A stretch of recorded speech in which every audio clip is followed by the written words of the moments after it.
Hello and welcome back to our channel. Please hit the subscribe button if you haven't subscribed to our channel already.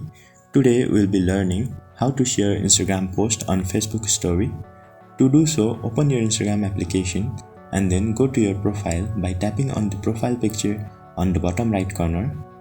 Now go to the post you want to share, then tap on share icon. You can see an option saying post to story. Then on bottom you can see your story. Long press on that and it show you options. There you can see your Facebook story. Select it and then tap on share. Wait for it to upload and then go to your Facebook application and view your story. Now you can see the post you have shared from your Instagram on your Facebook story.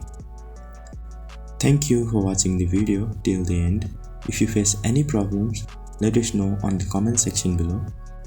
Also hit the like button if the video helped you, and please do subscribe for similar contents.